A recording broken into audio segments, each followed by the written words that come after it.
Hey guys, and welcome back to my channel. Today I wanted to work on a Rosie the Riveter set of overalls. I don't know, it just got in my mind and I had to have it. So I went through my stash and I actually did find that I have this Simplicity pattern, 1930 Simplicity 1930. And I thought, this is very cute, it's really great. I actually already have some denim material here, so I could make these up. And then I was shopping on Etsy, like you do, and I actually saw a pair of overalls that I really, really liked. And I almost bought that pattern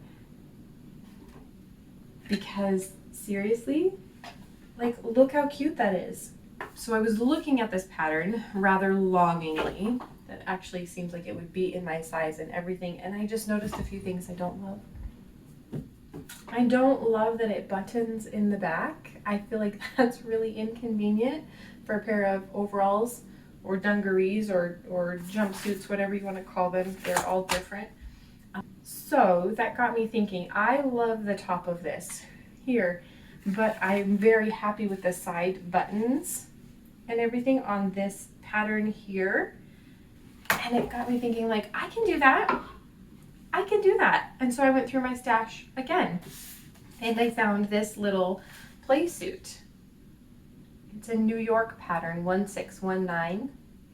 And look, it has the waistband and the top part where it has that gathering underneath the bust line. It's not exactly the same, I will agree with you there, but it's very close. And I thought, what if we did a mashup? I think we can do it, and I really want to try, and I think it's going to be great. So that's what we're going to do today. We are going to make a pair of Rosie the Riveter, cutesy, denim, dungaree, overall, jumpsuit thing. And it's gonna be awesome.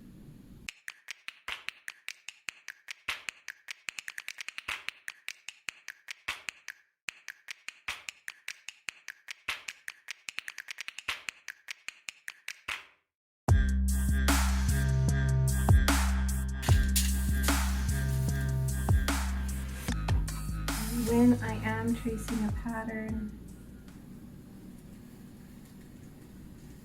I do try to make sure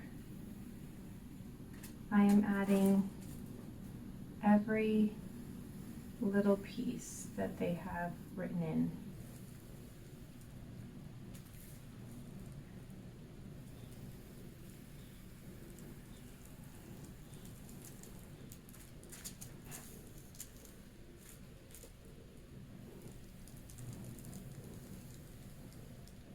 My lines may not be 100% perfect and totally smooth, but they will work.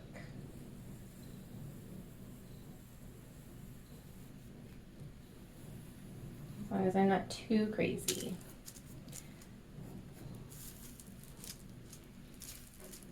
And this is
Okay guys, we are still in nap time, and we're done with cutting, which was unexpected because I felt like that was going to just take absolutely forever to get the pattern pieces out and get them ironed and get them cut out, and I thought for sure nap time would be over by the time I was done. So I'm very excited about that. But that leaves me a little bit of extra time to do some thinking on the rest of the pattern before I get started sewing.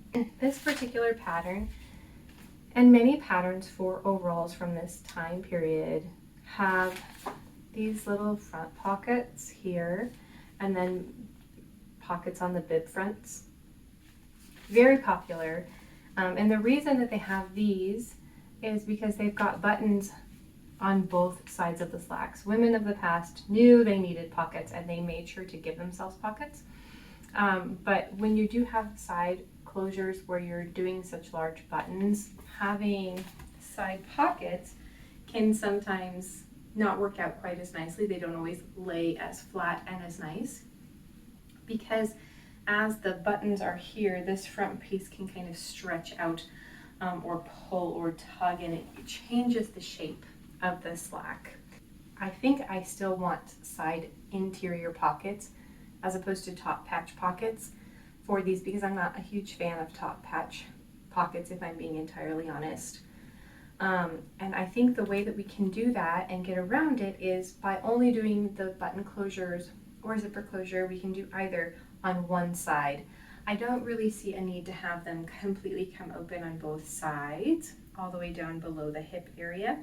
Having one side open up nicely, I think, should be more than sufficient to get them on very comfortably. To that end, we do need to cut pockets. In cutting pockets, one of the things that really works nicely is that you have your base material, so your denim would be for the back piece, but then your lining of your pocket, or the sack of the pocket, can be done out of a different material. And by doing it out of a different material, a thinner or softer material, you kind of hide the bulk of the pocket, and it prevents you from having kind of unsightly pocket lines showing through your trousers, which I think is what I'm going to do. Also, I like doing it because then you can add like a fun little print on the inside of your pocket that can bring you a smile whenever you see it. So we'll get to cutting pockets. But first, I heard a small person, so I think nap time might actually officially be over. So I'm going to check on that, and then we'll get back to working on this maybe after bedtime. Hey guys, we are back for another nap time edition of my channel. When we left off, we were talking about adding pockets to our overalls. I think I'd like to do one inset pocket on the side without buttons, and then maybe either on the opposite side or possibly even on the same side. I guess it just depends. Doing an exterior pocket, but down on the leg, kind of a carpenter's pocket that I could throw my phone into and be off on my way. So let's get started on pockets. All right, so I have my interior pocket. I've got the piece that will be showing, so it's going to match the denim material here, and then I've got the lining of the pocket. And what I've done is I have created the basic shape of the pocket here, and some pockets are a little bit more dramatic. I'm making this kind of a deep pocket to start because I can always make it smaller, but I want to make sure I'm not making it too small. The next thing that I want to do is line up my pocket with the top of my trousers and decide how I want the line for one's hand to go into that pocket to be formed. Keep in mind as you're drawing how you want your hand to be able to go into your pocket, that you're going to lose a little bit as well when you create that seam, because you're going to have seam allowance. So if I were to say make this pocket the insertion depth 5 inches, I really only want to make it about 4.5 inches because I'm going to have seam allowance all the way around. Okay, so I'm going to be a little reserved with it. And then you just have to have faith that you've done it the way you want it to be.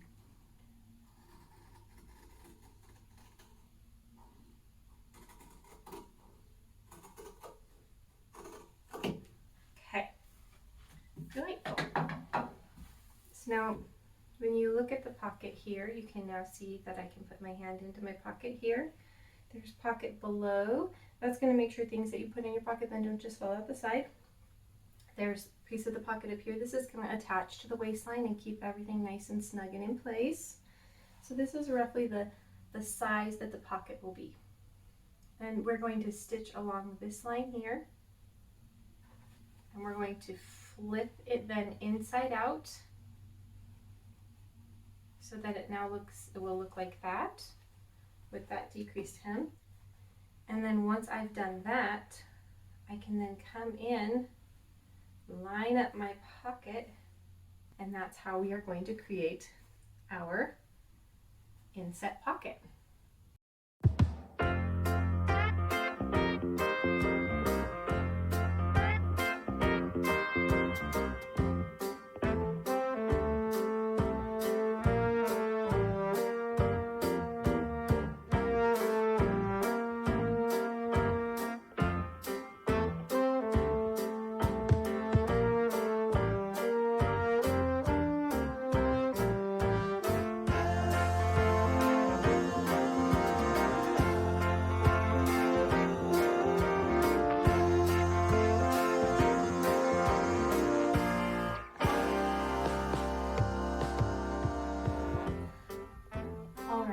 It is nearing the end of nap time here at my house, and so I have to pack up for today, but I thought maybe we could go over everything we've done thus far.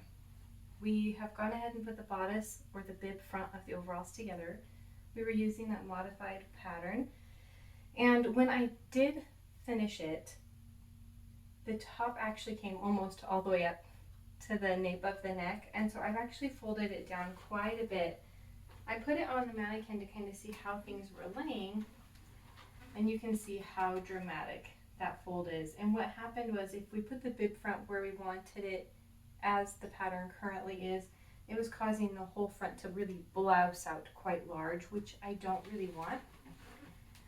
While it is a pair of overalls, I still want it to have a flattering shape, which is why we did change the front of the pattern. So I folded over quite dramatically so that I can see where I want that to fall. And then what I can do is I can trim that, or I can even use that large fold in order to create the interfacing for the top, which would be also great if we do add buttons to the front, or if we add metal clasps. It's going to give the top bust area, this top bib part, a lot of structure and security in order to be able to hold and maintain the integrity once we have the buttons in place. I went ahead and added the straps just to see if they were long enough to see how they would fall. They're falling just fine. I also did modify the back. The back piece was coming all the way up to the top here, and I went ahead and just kind of trimmed that down lower and really just made this back piece into a waistband for the top of the trousers, which is really more of what I wanted. I didn't really want to have really high set overalls that kind of came all the way up. I want the back of my blouse to be able to kind of sit a little bit freer, a little more comfortable, and to have a little bit more movement myself when I'm wearing these overalls. Hey guys, welcome back. So we stopped working on our overalls at nap time. So when we left off, we had completely put together the top portion. We did the center seam of the slacks. We had put the pocket in, and we've made but not attached the straps that go up and over the shoulders. So the other thing that I did go ahead and make was just the pocket for the side of the slacks here on the opposite side. So we still need to put the buttons on the side of the slacks that will actually go on this side here, since our pocket's over here. We need to attach the back of the bib here to the front, though that may actually come after we get the slacks completely put together. The trousers we will completely put together on the outside seams, as well as the inner legs, and then attach the trousers to the top bodice bib front. And then finally, after we do that, after we've closed this all up, we will figure out how we want to attach our straps, whether we want them to be buttoned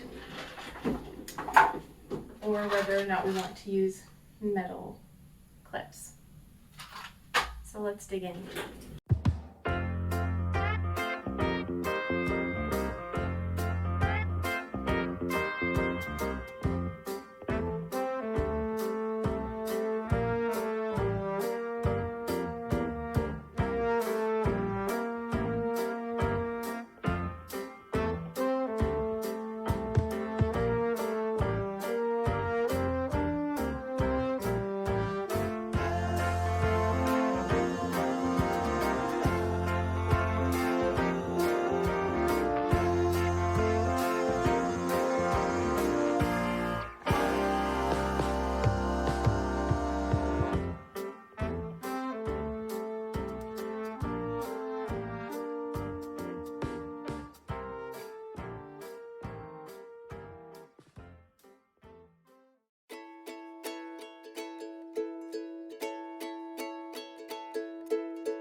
Okay guys, recap time on our 1940s overalls. I am so thrilled with the way they turned out.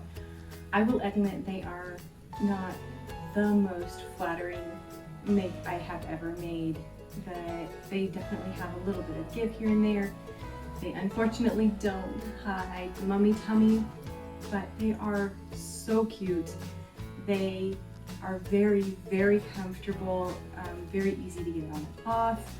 I really like having the full side of buttons, but not having it on both sides. I love the use of my two pockets, comfortability. I mean, I can run all over town in these. They go with a variety of different shirts that I have, including some of the vintage pattern shirts I have made, as well as some of just the regular shirts I have in my closet, which I'm thrilled about.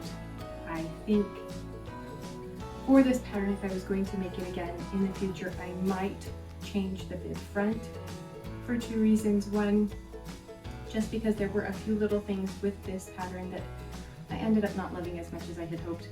Where the gathering comes at the bust seam actually kind of falls a little bit high, so it doesn't fall entirely under the bust. And also I like these ones, and so if I were to make it again, I'd probably want to try something new and do another type of bib front for these overalls. I would, however, make them again, and I think I'm going to get a ton of wear out of them. I'm probably going to live in them during the fall and the winter and the spring. Basically live in them until I can't wear pants anymore, because they are that comfortable.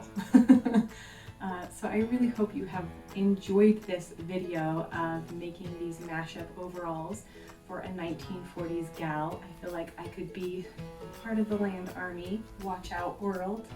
And if you did enjoy this video, please like and subscribe. Hit the bell down below for notifications. I absolutely would love to have you along on our adventures and our journey. Thank you so much, guys. Bye.